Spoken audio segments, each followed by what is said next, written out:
приятели! Аз съм Катерина. Изключително съм щастлива да ви кажа, че вие гледате първото видео на първия здравен влог в България. Ще ви покажем много свежи и полезни теми за здравето, красотата, храненето и още много други. Затова гледайте влога ни, за да бъдете здрави отвътре и отвън. Първата тема, която избрахме за вас, е за кафето. От време на време се появяват дискусии дали то е полезно или вредно. Решихме да проверим. Доказано е, че кафето повишава енергията и подобрява дейността на мозъка. Изследвания показват, че кофеинът влияе положително на мозъчната дейност. Така с кафето подобряваме паметта и настроението си, повишаваме енергията, както и намаляваме времето си за реакция. Следваща доказана полза. Кафето помага при горене на калории. Знаехте ли, че кофеинът се съдържа като съставка в огромна част от продуктите за отслабване? Това е така, защото се счита за една от малкото натурални съставки, които подпомагат горенето на калории. Проучванията показват, че кофеинът подобрява с около 10% изгарянето на калории при хората с наднормено тегло, а при останалите с около 25%.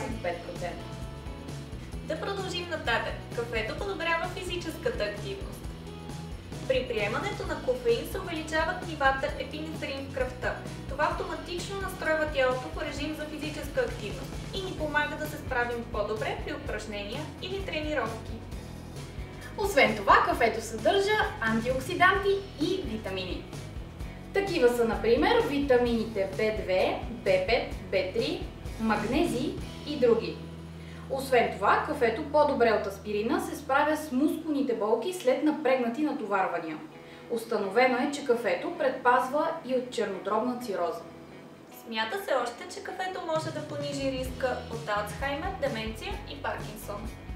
Алцхаймер е най-често срещаното невродегенеративно заболяване и основната причина за деменция в света. За съжаление няма открит лек за него, но има някои методи за превенция. Освен здравословното хранене и физическите упражнения, на помощ може да ви дойде и кафето. Според някои изследвания то може да понижи риска от Алцхаймер.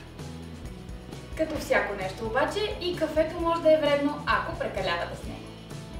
Кафето може да причини сърдечни аритмии, нарушения в съня, проблеми с холестерол, може да доведе до повишаване на кръвното налягане, тревожност, изнервеност и главоболие, дори и до потъмняване на зъби.